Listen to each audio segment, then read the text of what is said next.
to the pop culture cosmos. And we're back with another episode of the Pop Culture Cosmos. It's Gerald Glassford. Thanks so much again for joining us each and every week as we cover the world of pop culture as only we can, each and every week, twice a week, wherever you get your podcasts and on radio stations worldwide. Always a big shout out to the radio stations that still play our shows each and every week, and to those listening around the world and watching us on YouTube, Facebook, Twitch, on Humanity Media, on the Pop Culture Cosmos, wherever you're catching us. We cannot thank you enough for so many years now, 9 years of covering the world of pop culture as only we can right here at the Pop Culture Cosmos. But it wouldn't be a pop culture cosmos without my good friend. Indeed, he is the man behind so many great things. The plucky gamer for your esports entertainment. He is building a esports team galore, including a focus on Pokemon as well. So if you're in the Texas area, right there as far as Waco or just beyond, go ahead and check out the plucky gamer and be a part of that today. Plus also as well, the happy hoarder and Humanity Media as well. It is Josh, the magnificent Peterson. What's up, man? I'm building an empire. All right. It sounds like it. I think Darth Vader said the same thing. Yes, except I won't be cutting people's hands off because they need them to play video games. So I prefer you keep your hands attached to your arms or your wrist. Speaking of video games, though, and years, as a matter of fact. Well, let's just say, in your first competition, and if you guys are doing well, do you go in the background, good, as the Emperor would? Good. Yes. And that Palpatine voice. Speaking or at least of the clone of Palpatine. Yes. This is true. Yeah, but I'll have to be like attached to a machine or something, and be the clone of Palpatine. Did he ever come off that thing? He was stuck in a pod, right? If I remember correctly. Yes, I think he came out of it. Yes. Okay. I don't remember, man. That movie's so insignificant. Yeah, that's the famous ad. Maybe one day I'll give those sequels another try, but not anytime. Oh dear God, do something better, man. Do something better. Yeah, I got better things with my time.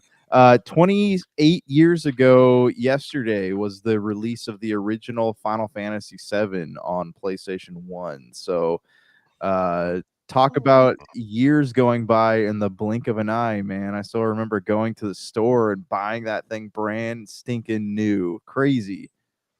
Yes, I can imagine. So crazy indeed. So many years since Final Fantasy becoming just a household, I guess, just a pillar of the video game world, indeed. So, which we'll talk about as far as a lot of video games being thought of now in the realm of Hollywood. Quite a few movements last week in the world of Hollywood talking about utilizing video games. And I would imagine, my friend, Final Fantasy is probably going to be on the radar sooner or later. But we'll talk about that a little bit more later in the show as far as what is going to come out, what is being developed, what has been announced recently, and more. So we'll go ahead and talk about that coming up on the show. Plus, also, Josh and I have got to get you updated on our trek through the MCU. We're up to the X-Men because that is now part of the MCU contingent. So we'll go ahead and talk about that. I put in the last second just now, Josh. I don't know if you caught it last week, the first detailed look at 007 First Light. So I wanted to hear your thoughts on that. Alien Earth, you got to get an update. I think Josh is really liking what he sees with Alien Earth, and he'll go ahead and tell you why here in a little bit. And we now have a direction more so for Superman as far as a sequel announced, Man of Tomorrow. We'll go ahead and talk about that if that's a good idea about what they're doing with the DC universe. That's coming up on the show as well. Hollow Knight Silksong, that might be the game of the year. We'll talk about how well that's being received at the present time. That's coming up here on the show as well. But first, my friend, I would be remiss that on the first weekend of NFL football coming back out there, we got a surprise at the box office. The box office, which has not seen the kind of success that I think that a lot of people were hoping for this summer, got a little bit boosted at the very end by weapons, but they thought that this would be a bleak September going into the final part of the year, even though there's a lot of really interesting films, I think, that are coming out, especially this upcoming week. I think there's going to be a little bit of a battle there, but I don't know if it'll garner to huge numbers outside of Demon Slayer. And with that, Conjuring: The Last Rites, that just hit on a different scale for a horror movie, my friend. I cannot believe how well it did. Well beyond expectations, as far as I guess 83 million domestically and 187 million globally over the weekend is one of the highest debuts worldwide ever for a horror movie, and the 7th consecutive release for Warner Brothers as far as above $40 million. So if anybody in this bleak box office output, which has not garnered too much over last year overall, Warner Brothers seems to be having the best year of anybody out there. So, it didn't start out great with Mickey 17 and the Alto Nights, but with that, my friend, The Conjuring: Last Rites, these horror movies, man, in September, I remember it scored well this time of the year as well.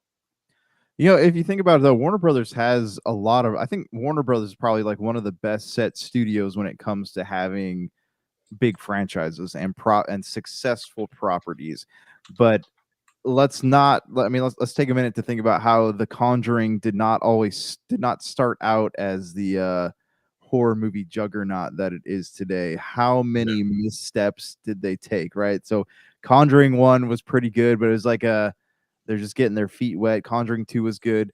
Then they had a lot of missteps with like the Annabelle movies and the Curse of La Llorona. Like they tried a lot of different things until they finally got it right, which is what they seem to have done with Conjuring: Last Rites. So I'm sitting here debating whether or not like I want to watch this movie in theaters or I want to watch it at home where I could turn the lights on.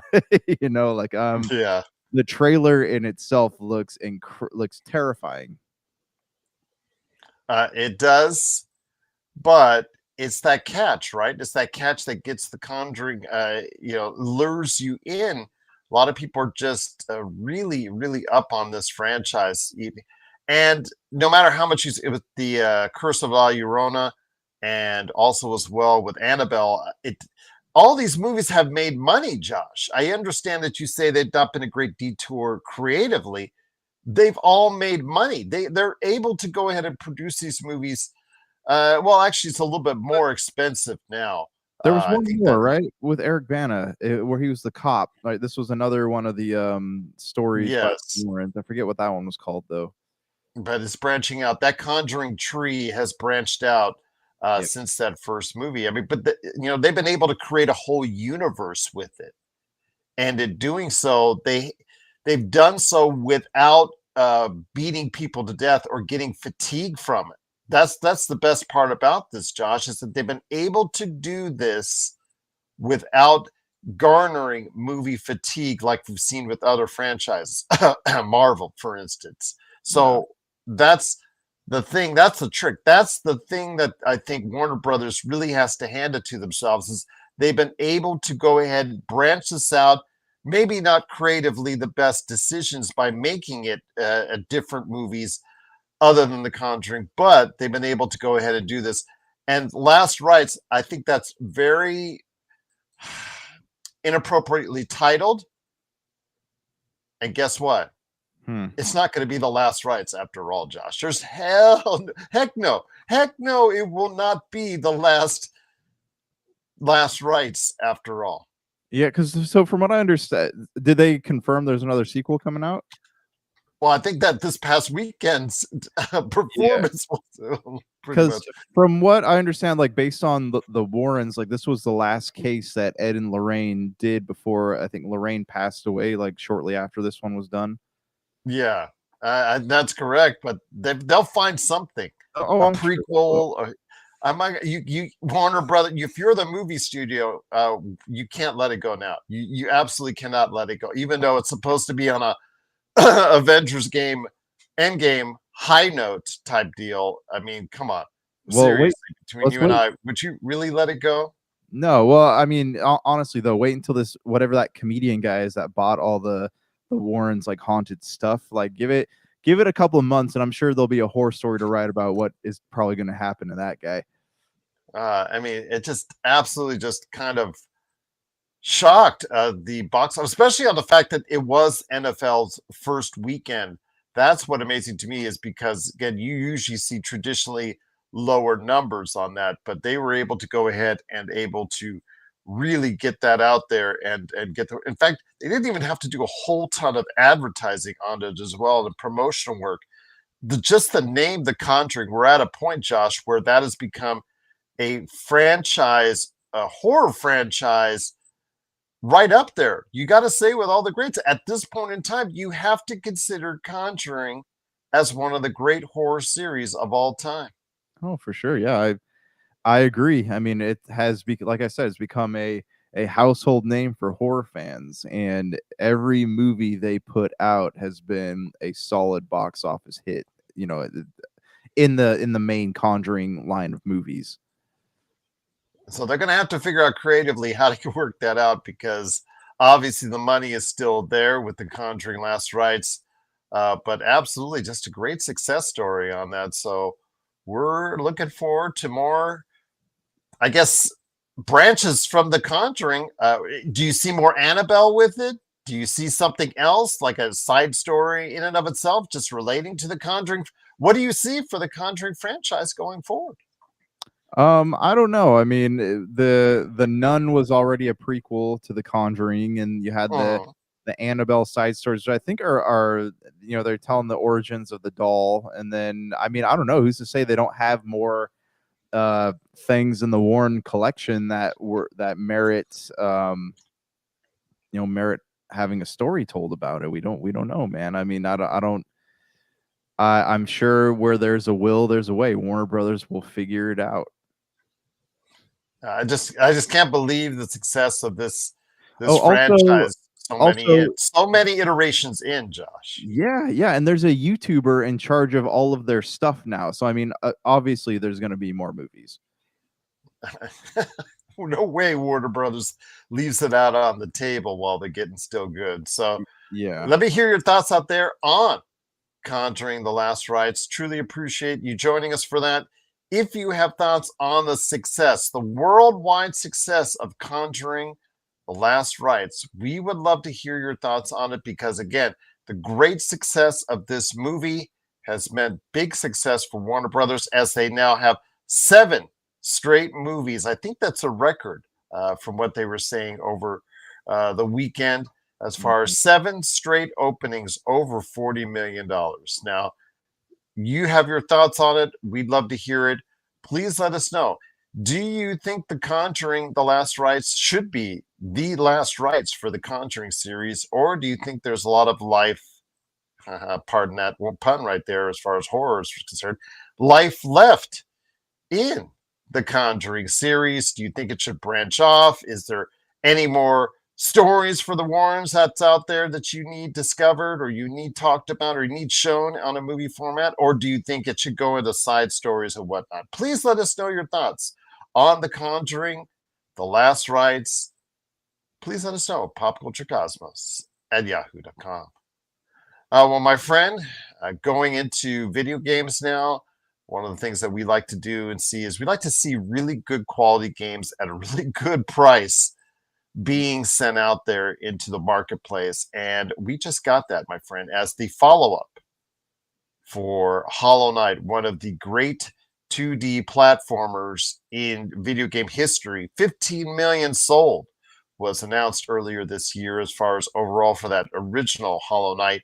And it took a while. It took quite a few years as far as from one to the next. And they recently came out with Hollow Knight Silksong, which you can get available today for just $20, a bargain for a game that lasts 15 to 20 hours long from most estimates out there and most reviews that I've seen. And also on Game Pass, by the way. That's a nice little tidbit for Xbox once again. And another advertisement why you should get Game Pass out there, because it is still the best value out there in gaming. And proving more so with Hollow Knight Silksong. Your thoughts, my friend, because it is garnering absolutely fantastic reviews. It's really hard for the sequel to get anywhere near, close, or parallel to the success of the original. But there's a possibility that this particular Hollow Knight Silksong, after so much anticipation, will do just that. Yeah, I mean, I'm hearing really great things. I haven't played it, so I can't really speak to the game itself, but I'm hearing great things. I'm also hearing that it's really hard. So if you're a gamer who likes those kind of games, the platformers, this is going to be definitely right up your alley, and it sounds like it's going to be quite the challenge too. A 6-hour game, but could take a lot longer to beat depending on how skilled you are at managing some of those levels. Absolutely. And again, just the way that they've gone about it, a lot of anticipation. I could not believe, Josh, heading into this in the months, the years heading into it, people were just clamoring for this game. I understand how great, and I understood at the time when it was released how good a platformer was, but I didn't know it had the staying power, Josh, that there would be such a demand for this sequel. And in doing so, that it just seems like it's hit on all cylinders. It's the win-win situation where you have that anticipation, that kind of build. It finally came out. In fact, a lot of it was tiered alongside the Xbox handheld. It's really when it got its really announcement as far as when it was coming out and things of that nature. The Xbox handheld, it was being shown utilizing it and being able to play it, and people got really excited about that part of it. But yeah, Hollow Knight Silksong has really just done a number. It's gone really. I don't know. It's gotten to the point where it's found its own niche and its own success so far. A lot of people are asking if I played it. A lot of people are asking if people are playing it out there. It looks like it'll be another great success for Hollow Knight Silksong. Yeah, absolutely. And I definitely foresee there being more games in this franchise. So it's always nice to see one of the small indie producers come out on top for once.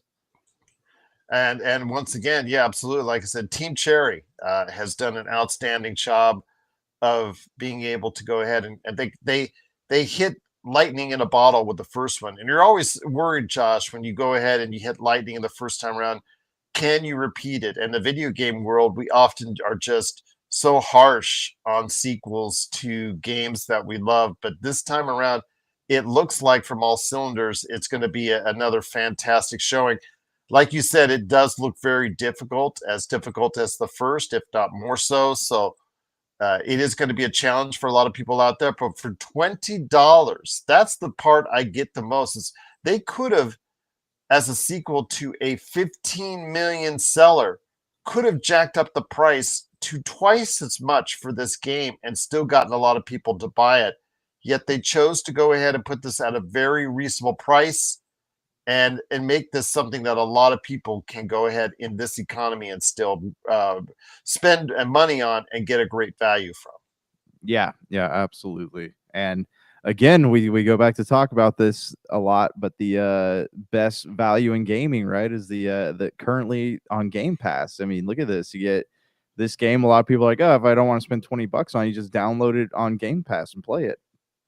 Absolutely. Among the other things that are out there coming on Game Pass and whatnot. So yeah, definitely looking forward to seeing the continued reception for it. Again, the reviews are just starting to flow up, but I did see a couple already, including 110 that's out there. So you might want to start marking it down for a possible Game of the Year contender with Hollow Knight Silksong.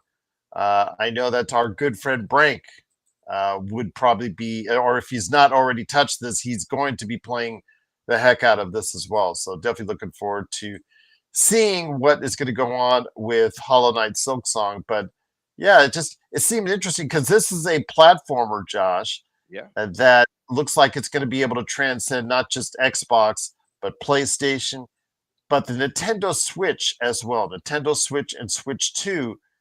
It just seems like it's going to transcend all these platforms and provide a great experience on all of them. Yeah, absolutely. So What definitely is check that out, everybody. Absolutely, Sam. Just $20. Again, $20 if you don't have an Xbox Game Pass account, or if you want to support Team Cherry, it's just $20. Or if you want to go ahead and you have a Game Pass account, just go ahead and boot it up there as part of one of the best values in gaming right there, Xbox Games Pass. But if you have thoughts on Hollow Knight Silksong, and is it already, in your opinion, the game of the year, please let us know. Pop Culture Cosmos at yahoo.com. But my friend, speaking of video games, I mean, there's a lot of projects that were announced recently because we've seen Hollywood now trend. It took a little while, Josh. Even during our days doing this show, it took a little while for Hollywood to really embrace the video game genre and make quality films or quality projects based in video game lore. But it now seems like, oh, all these studios have finally turned and focused their attention on video games. And in doing so, they've now are garnering and snapping up a lot of different projects and IPs. It's just a matter of time on Final Fantasy, in my opinion. I think at some point in time, somebody will, I'm assuming Sony or somebody will probably go ahead and snatch that up. But we heard last week the Call of Duty movie, I believe, was announced by Paramount, I think, if I'm not mistaken, which has spent a lot of money since the new changeover, and that does not go unnoticed. Life is Strange. I don't know if you heard that. That also got picked up as well. What your thoughts on first a Call of Duty movie and then Life is Strange? It's the Call of Duty movie is weird to me because normally people don't like to watch those types of movies unless they're based on something real. Mhm. So what is Call of Duty going to do? Like, if you want a World War II movie, why would you watch a Call of Duty movie? When you could just watch Saving Private Ryan, Band of Brothers, whatever. You know, a lot of the historical wars are. It almost feels disrespectful for Call of Duty to make a movie based on those. So I mean, they'd have to go future warfare or modern warfare, but I mean, again, like I struggle with that concept because a lot of those, again, like it just feels disrespectful. So it would have to be like a future warfare movie to really, get someone like my attention to, because I like historical films. But um, I'm struggling, man. The concept of a Call of Duty movie, I'm struggling with this because why? Why? Like, what? How are you going to get the people? People don't play Call of Duty for single player anymore. They play for multiplayer. So what? How are you going to get those people into the theaters to watch a movie of a game that they only play the multiplayer version of? They're not there for story. So what is going to drive them into the theaters? I bet you they'll base a lot of it off of the most successful Call of Duty single player campaign, as far as going back. Bringing Soap character, bringing some of the other characters that we're familiar with from Call of Duty Modern Warfare at that point in time, Call of Duty 4 at that point in time. That was the most successful. That was the height of the creativeness as far as Call of Duty, which again was many, many years ago, but still, it's so revered and remembered. I have a feeling that's what they'll try to go to first and try to build from there. Yeah, at some point you're going to go to it, my friend. It's the one of the largest video game IPs of all time. At some point you're going to go there. It's just the basis as far as the modern warfare type deal. I mean, we've seen a ton of modern warfare movies over the years, my friend. So this doesn't seem like it's a large stretch to go ahead and try to utilize that IP and try to sell a movie out of it. Yeah, I don't see how they're going to accomplish what nobody else in the past has accomplished, right? And they already have the stigma of being a video game movie. And again, most of the people that like Call of Duty, they're not there for story. They're just there to get into an arena and shoot each other. Like, it's not. I understand. I understand the principle behind it. I understand the concept of, like, oh, Call of Duty, big name IP, gonna translate to box office smash hit. And I don't think it's gonna work that way. Like, I see this movie coming out, and I see it barely, not even making. I see it 200 million tops, if that. Okay, well, that might be the price tag for it for starters. So Oh, then we won't see that another means one. you won't see another one. I'm just kidding, but I don't think it's gonna be successful, man. Okay, all right. I think it's going to be, if it's halfway decent, I think it's going to earn quite a little bit, at least up front. I think it's going to, because of the name, it's going to have that advantage of it. So I think that even if it's garbage, it's still going to have that first week in there. But we'll see. We'll see who is going to go ahead and be able to watch this movie. But yeah, I have some thoughts on it. Paramount, again, Paramount is looking to go ahead and invest in this. They've put a lot of money in recent times since the changeover. They bought the Duffer Brothers as far as bringing them over. They signed them to a contract after bringing them over from Netflix. You saw what they did as far as South Park and the money they put there as well. Call of Duty, I mean, I'm just saying, I'm not gonna put anything past what people will go for and see. And I think the first time, as a curiosity, I think the first one probably will get some numbers. Whether or not it makes a profit at the studio, for the studio, we'll have to wait and see, because the budget, I'm sure, will be very high that's attached to it. I see at least 150-200 million dollars for this film so far to be made. Yeah, I mean, they also look what happened with Halo too. So I mean, I'm not Oh, man. my faith in Paramount's ability to properly manage a video game property is not as high as you would think. Touche. Touche on that one. That brought a shiver up my spine when you mentioned as far as that is concerned. But again, it is, They're of gonna be course. like, here's the concept, guys. Call of Duty, but everybody's out of uniform. We just want the average life of a Call of Duty soldier, and it'll be a show like The Office. Oh my gosh! Or it'll be called The Paper. Why don't you just call it The Paper? There you go. Yeah. But it is, of course, Call of Duty. But I also wanted to mention as well, before we head to the break, Life is Strange. Once again, your thoughts on Life is Strange, also being made into a picture.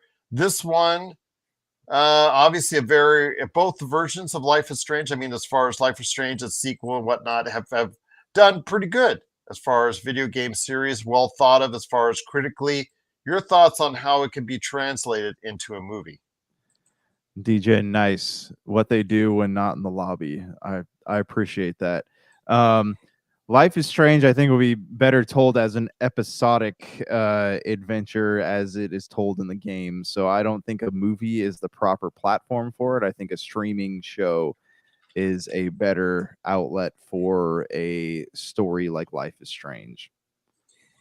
I don't blame you. I don't blame you, because it just seems to fit that narrative a little bit better. So maybe it will evolve into a series, but we'll have to wait and see. But yeah, I think I'm not gonna. It's a TV series. Yeah, it is a TV series. You're right. It is a Okay, TV series. Just check it out. then Yeah, that's Amazon. because the Amazon. games are all told episodically. Amazon also, I guess they're moving forward with the God of War series, so I'm really interested in how that's going to pan out, because that can either be successful like Fallout or an absolute disaster. And And on top of that, my friend, speaking of that, you're right on that. Absolutely 100% on that. But they're also, I don't know, are they still doing the Mass Effect series? Obviously, I'm on pins and needles about that. They were the ones that I think secured the rights for the Mass Effect series. But also as well, my friend, as far as video game series, they just talked about how it's funny. Netflix just talked about how Tomb Raider with Haley Atwell is actually going by the wayside, and it's after a second season. It's ending after a second season with Haley Atwell. And the Tomb Raider movie or show? When did that happen? no, the cartoon series, this animated series on Netflix. Gotcha. But there's a live action series now being developed on Amazon that was also announced last week with Sophie Turner, which got me thinking. I don't know, Haley Atwell, wouldn't that have been better? Sophie Turner's voice probably would have been pretty good for the animated series, but it's Sophie Turner instead of Haley Atwell for the live action series. I don't know. I kind of would have thought Haley Atwell was pretty. She doesn't seem the right type for that. Like she's just, and this is just from watching Game of Thrones, but she seems like she's too fragile to play Lara Croft. But also I could be wrong. I mean, this could happen and she could completely blow my mind and expectations. But I will say that like she is British. So I mean, I think that is unlike Alicia Vikander, like in like Lara Croft has traditionally been British, like in the video game. So I mean, this could be good. I mean, it could be. I don't see anything like off the top of my head. I don't see anything wrong with this choice of casting. I've never seen her in anything outside of Game of Thrones, so I have no idea. X-Men. I never Oh, you're right. But those were bad movies, man. So this is that's what I mean. That's my impression of that. That's why I'm saying, why didn't you just sign Haley Atwell to do the live action version? I thought she's older, isn't she? Like maybe they want a younger Lara Croft. She kicked butt in the Mission Impossible movies, but okay. Yeah, I don't know, man. I mean, they've had so many missteps with Tomb Raider, and like I just like it's one of those properties that's not going to be. There's no longevity to this property. I mean, it's going to have it's already had a lot of iterations, and it's going to have more iterations, I'm sure, as we go on. So I mean, granted, Amazon has handled Fallout fine, right? So it does magic strike twice, 3 times, 4 times, whatever? And I guess that's what we're all kind of waiting to see. What are your thoughts out there on the latest batch of IPs from the video game world now being translated into Hollywood projects based off the success of Super Mario Brothers, Minecraft movie, Fallout, The Last of Us? Will these projects step into that continued right direction? Please let us know your thoughts. popculturecosmos@yahoo.com. But my friend, there is a movie-based IP and book-based IP that you're very familiar with, in 007, James Bond. Actually, an extended look on IGN got as far as us really going as far as 007 First Light. Your thoughts on this reimagining of young James Bond, almost like the Batman, and feels like the year 2 or 3 of James Bond. It looks like it's not the beginning, but close to the beginning, and how he, as a young man, starts to develop all those skills that we see. But it had a very, of course, Hitman type feel, but also an Uncharted feel as well. Yeah, I mean, I saw it. It looks good. I mean, it looks like it could be good. We've seen a lot of attempts at a 007 game in the past that did not pan out so well. So,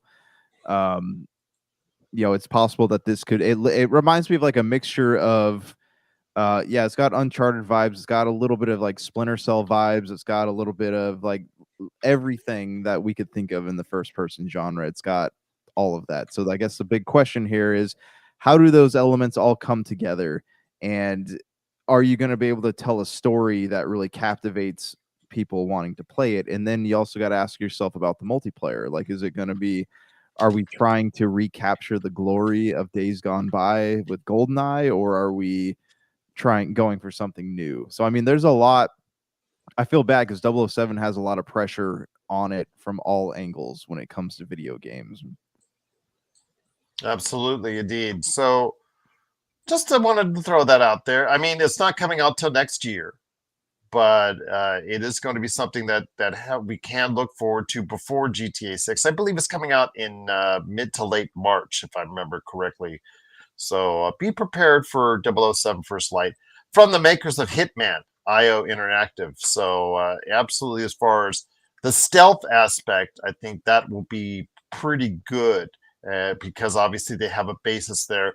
But will the action, will the driving, will the actual other parts of the James Bond excitement that we know from the movies, will that be captured in this game? We'll find out. But go ahead. If you saw the already great look at 007 First Light, please let us know your thoughts. PopCultureCosmos at yahoo.com, my friend. But much to continue to talk about still to fill up the rest of the hour when it comes to Alien Earth, my friend. I will go ahead and hit you up on Alien Earth before we get to Man of Tomorrow. I know you're excited about this latest episode. I know you're excited about this series. I know this brings a lot of warmth to your heart. When you want to keep on bringing up a lot of episodes, you're like me. When I bring up continually during the course of the series how good it is, it's obviously leaving a great impression on you with Alien Earth. Yeah, I mean, well, it's kind of like what I said on another recording that we did that I don't know if has been aired yet. They've done a great job of keeping the elements of Alien, but also bringing a story in that actually there's a human piece there. And you start to think as the more you get into the show that like, oh man, the aliens aren't the terrifying monsters the aliens aren't the monsters we should be afraid of. It's humans that we should be afraid of. And like they've done a great job of like crafting just a way to keep you interested episode after episode. And I don't know if you have watched. I mean, did you watch the last episode, the one that was on last week? Yes. That is probably one of the best, and it's an episode. It's probably one of the best alien movies I've ever seen because this tells the story of how the ship went from what happened to the ship in the beginning. They show in the first episode of Alien Earth, they show quick like glimpses for those of you who haven't seen it, quick glimpses of what's going on of this ship, the crew, and all of a sudden the ship just crashes into the earth. This episode focused specifically on what happened to the ship. So they go back to the story after 3 episodes into the show and they show you what happened to the ship, and it plays out like an alien movie. And it is actually really, really captivating how this all happened and interesting to see that, like, and especially when you get to that twist at the end of the episode, I was like, oh my gosh, this is like probably one of the greatest. Like Alien has never had a villain with a face, right? It's always been Wayland Yutani, whatever. Like it's been a corporation, never like a single individual orchestrating things. And it just that twist just made me go, oh my gosh, I really want to watch more of this, and I hate that I have to wait to watch it only once a week. I'm glad it's leaving that impression for you, my friend, because you have long embraced the Alien IP as a whole. You've argued for some of the movies that maybe other people have not liked or appreciated as much. You've really been a big supporter of the Alien franchise, but I am so happy when I see your satisfaction with this. And I thought, again, I've had some little bit issues of just the context dumps, the exposition dumps that they continue to do at certain points at the wrong time in this. But the production value and the ambiance and the fact that this fits as far as an aesthetic in the world of Alien is great. You still can't convince me how this correctly fits in the timeline. I still kind of like befuddled on that. I think I've given up hope on that, on how it realistically. Yeah, because I really thought Sigourney Weaver's Alien movie was supposed to have been the really last time to the first time we're supposed to, humans were supposed to interact with the xenomorph and all that. But apparently that's not the case. And it's not the case by a long shot because they've changed that whole prequel story or story or timeline before Alien, the actual original Alien movie, has come out. They've just changed that entirely as far as interactions are concerned. So I know all bets are off from here, but as far as overall aesthetic, as far as what I'm seeing, I'm very impressed by what I see with Alien Earth. So the timeline jumble, as you were saying a second ago, do you think that has anything to do with like why nobody has been willing to tackle an Alien movie that takes place after Resurrection? I believe that could be a possible case, but at this point, it looks like Noah Hawley. I think, right? Correct. He's the guy behind it where we talked about doing this. And by the way, that segment did already air that we talked about from last week. Okay. It did air. I will say this though, to me, it's just the fact that I think Noah Hawley doesn't care at this point. He's just putting out good stories within the Alien universe, but I don't think he's so concerned about tying. It's like the Fast and Furious movies; they just don't care about tying it in. No. And it's so funny because I guess the leader of the studio said, "Yeah, maybe we shouldn't have gone into space with Fast and Furious." Yeah. You think? You think?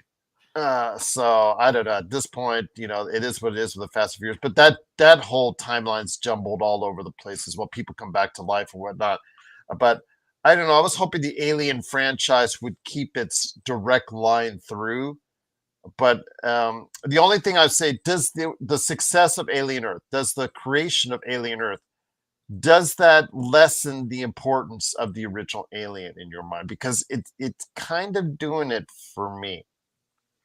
I think that anytime you have a movie that was made a long time ago and you're creating a prequel to it that is new and fresh, that it's going to have that effect. Because look at Alien, this series significantly, even like Prometheus though, and Alien Covenant did it for me, like it significantly lessened the impact of Ripley finding the eggs, right? Because this one implies, the show is implying that Wayland Yutani already knew, or Wayland Corp, and that's another thing, right? Is in Alien 1, it's Wayland, the Wayland Corporation, right? It's not Wayland Yutani, and that's who the ship is for. But Wayland Yutani is the leaders of Wayland Corporation right now. So I don't know. It's I mean, there's a lot But of now things. there's 4 or 5 different competing ones. Corporations, yeah. So the impact of Alien is definitely a lot less than it once was, and the fact that like they knew about the aliens and what happened in Alien 1 and 2 is not really like a surprise anymore. Like, oh, we knew about, and chances are, a lot of people, I don't know how the series is going to end, but it makes you wonder, like, somebody had to have seen a xenomorph running around a sub level in a city, right? I mean, that could not have stayed quiet. But anyways, like I think Ridley Scott said he's wanting to do one more Alien prequel, I guess, to kind of bridge the gap between Covenant and why not at this point? But that's the thing, like he wants to bridge the gap between Covenant and Alien Earth, and I think that's where they're gonna have to like take all the narrative strings and kind of tie them back together in a way that makes sense. So I guess that's what we're kind of waiting for right now. I know that Andor for me was such great storytelling, especially season 1 and season 2 both had great storytelling. I would say both were among my favorites that each year that they came out. But one of the things it did for me, Josh, is that yes, it was a prequel, but it helped make me view Rogue One better. I enjoyed Rogue One more because of what I saw from Andor. Alien Earth is good. It's actually really good. The production values on it are the things that blowing me away as far as the look and feel is so much like the original Alien, and it just fits right in from that aesthetic. And I'm not going to argue on that point. It makes it really enjoyable for a watch on that aspect alone. But the storytelling, which is solid, I have no question about that. And Timothy Oliphant, we talked about as well, is just killing it on the screen. I'm just, as far as the fact what it's doing, it's just not making the Alien and Aliens more enjoyable for me, as far as my thoughts on those two movies. Those two movies are still outstanding, but it's just, it's not helping the other movies. It's doing a great job of doing what it needs to do itself, but not doing a great job of helping set up the rest of the universe. If that makes sense to you, Josh.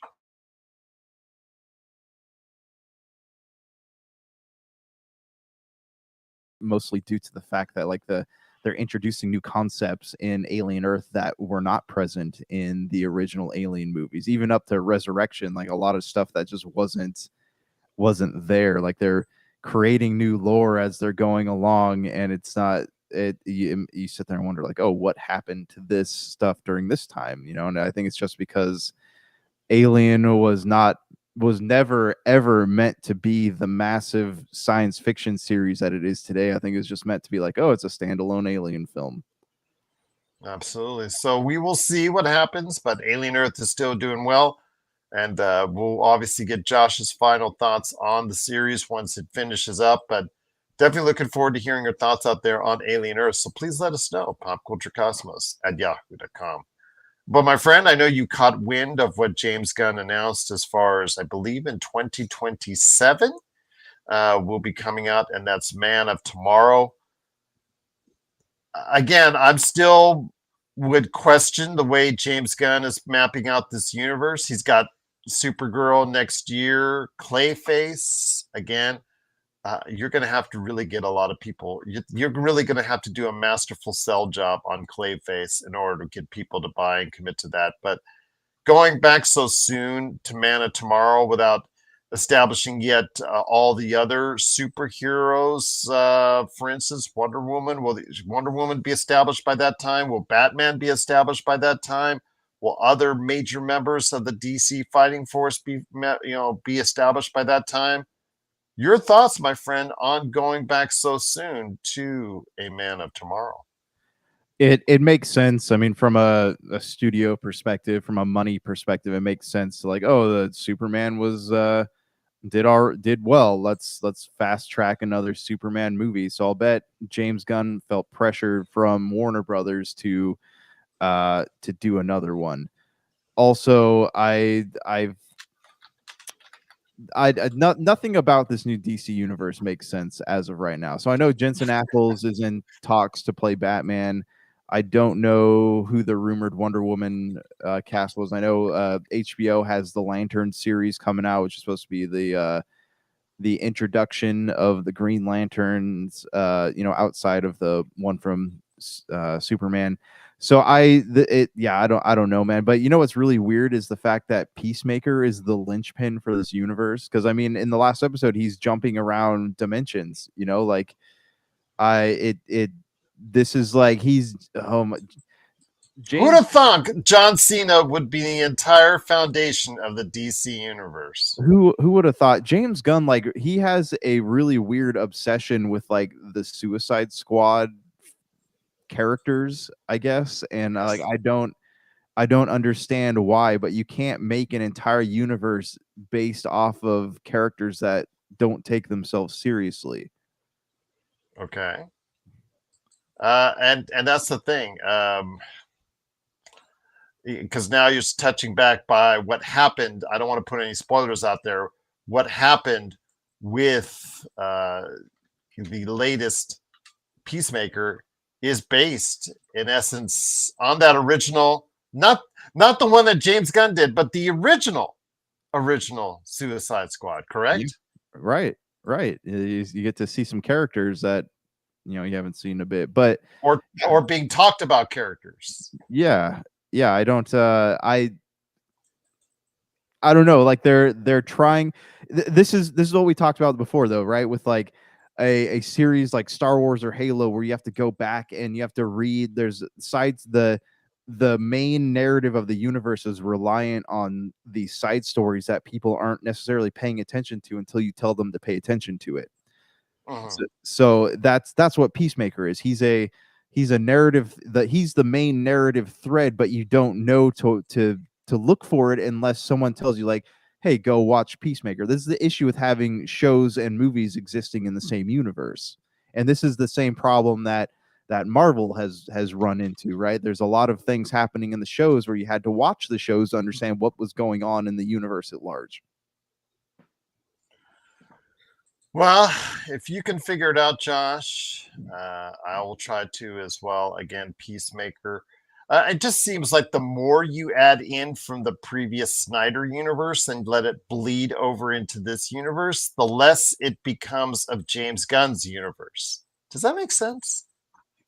Yes, and but that's just the thing, right? It should have been a hard factory reset. There should have been nothing that was allowed to carry over. No Amanda Waller, no Suicide Squad characters, no Peacemaker. Like, it should have just been, like, for some reason James Gunn really, really likes that character and he just refuses to let go of it. But it should have just been a hard reset from ground zero. You would have thought.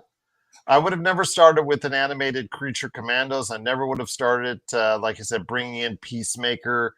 I would have let the Batman finish out and do what they needed to do if you're not going to associate it with your universe. I just will let all the stuff lay itself out. But it seems like it's a case of Warner Brothers, DC, Peter Safran, and James Gunn, the guys at the head of the DC universe, wanting their cake and eat it too. He wants his parts of the DC universe that he helped create, the parts of the DC universe that he likes from the previous universe, and bring it over into his universe and help build that. So it just okay. Yeah. Okay. It help us make sense. A key to this whole episode, Josh, help us make these IPs make sense. Yeah. Well, so the ending of like, I don't know what it was, but like, I was thinking about our chat about the DC universe a couple of weeks ago, and I started thinking back to like the ending of the Flash, and then all of a sudden the after credit scene in the Flash made sense to me. They weren't bringing George Clooney into the Snyderverse; they were taking all the DCEU characters and dumping them into the George Clooney universe, so that they would have a clean slate for the James Gunn universe. Like, it never dawned on me that that's what they're doing. They're just basically taking it all and saying like, oh, we're moving you guys to this universe so that we can start over. Everybody except Peacemaker, apparently. Apparently. And now, well, Rick Flag Jr., of course, leading to Rick Flag Sr., and all the characters from Peacemaker. And yeah, see who else is added in there. Again, that should be the theme of this show, from the Conjuring to what we talked about with of course, with the DC universe, Alien. Help us make sense of this, because it's really these timelines are just all. And and then we have that other narrative thread way off in the distance. How is Keanu Reeves' Constantine going to fit into all this? Exactly. Although he did say that he was up for another Cyberpunk, as far as that's concerned. So that's good news for that. Yeah, exactly. But what are your thoughts out there on the DC universe, as Man of Tomorrow is now slated for a 2027 release? Please let us know your thoughts. popculturecosmos@yahoo.com. But before we head on out, my friend, our continuing look at the universe known as the Marvel Cinematic Universe. Something which in and of itself has not made sense at times, especially from the Fox point of view of it. Fox X-Men timeline has also been a little bit convoluted. So, but it started off on a decent note. X-Men wasn't a bad movie. Wasn't it's obviously a hit. Helped launch quite a few movies in and of itself. So tell us your thoughts on X-Men. It's not a good movie, man. Like, I remember going to the theaters and watching it as a kid. Or no, I didn't see it in theaters as a kid. At that time, like, my parents were like, we don't want to sit in a movie and watch X-Men with you. So I had to wait till it came out on VHS. I think I still have the VHS tape lying around somewhere, actually. And I watched X-Men at home on VHS for the first time. And it's not a good movie, man. Like, it's the introduction of the characters is is what am I trying to say? It's done by somebody who clearly has no love of X-Men, has never read an X-Men comic book, never watched the X-Men cartoon. It was just done by somebody who wanted money, which is He Brian. said that. Yeah, and Did he say that? Yeah. he did say that. So the introduction of Hugh Jackman's character, like Wolverine, like that scene was really cool in the beginning when he's in the bar fight. All the stuff with like Anna Paquin, like that. I was found Rogue was pretty interesting. But let me ask you a question: do you think that Rogue was interesting enough to essentially make the main focus point of an entire trilogy of movies? No character in that first realm was outside of what we saw with Wolverine. And not even Storm. Halle Berry's Storm wasn't given enough for the limelight to be able to carry that. Only Hugh Jackman's Wolverine. I think they saw early on though that, yeah, like you said with Rogue, I get that, but no, I would not have built it around her. I don't think she was given enough for allow her to do that successfully on a creative level. But I think they saw right away what they had in Hugh Jackman. Oh, absolutely. Yeah, like he was you watch that and you're like, wow, this like there's a lot of potential here, but the first movie is just not well made. And it's not just from like a story perspective. The story is really bland, but it's from just a whole filmmaking perspective too. Like the music is too loud, everything's filmed too dark. Like it's not I'm not talking about tone wise, I'm talking about just like actual colors. Like it's super dark. Like it's a rough watch, man. And like I think that X-Men 2 is a significantly better movie, and we'll talk about that at a later date. But this was X-Men 1 was definitely rough, man. It's definitely a product of a time when all movies were like that though. Like all action movies had that same feel, same look to it. And they were trying to take a movie that was based on a comic book and try to copy the trends at the time, and I don't think that it worked very well. Obviously it worked well enough to merit a sequel, but I just don't think, when you look at the quality of a lot of the superhero stories we have today, it's a night and day difference.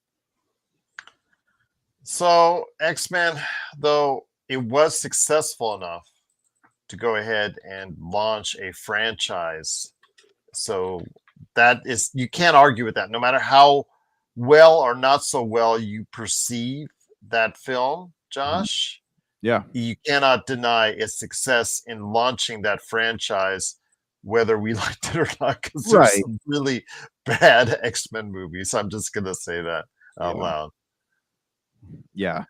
I mean, and oddly enough, one of the worst ones was based off of Hugh Jackman's Wolverine. So, and again, we'll get to X-Men Origins Wolverine at another date and time. But yeah, I mean, I understand, like, because as a kid I watched, I was like, oh, that was such a cool movie. But as I'm older and I have more of an eye for like cinematography and storytelling and how the characters all come together, and I'm not just watching things for spectacle, I'm like, oh, this is definitely not great. Absolutely. So what are your thoughts up there on X-Men? Please let us know. popculturecosmos@yahoo.com. Where are we headed to next on our trip through the MCU? We are headed towards Spider-Man 1 with Tobey Maguire as our next. All right. Fair enough. Spider-Man 1 is our next stop. So please let us know where you want us to go with the MCU at popculturecosmos@yahoo.com. Josh, been a great episode. Any last thoughts before we head on out? I think we tackled it all, man. What was I going to say? I got a rogue ally, so I've been messing around with that, and I gotta say, man, it's a computer. It's a computer with video game controls like physically attached to it. Like I was expecting it to be like a have its own operating system and a menu and all that, but it's literally like I could install Microsoft Word onto this thing if I wanted to. It's just really caught me off guard when I turned that sucker on. So for Josh Peterson, this is Gerald Glassford. It's a beautiful day in paradise right here in the pop culture cosmos. Thank you for listening. And here's hoping you have yourself a great day. Welcome to the pop culture cosmos.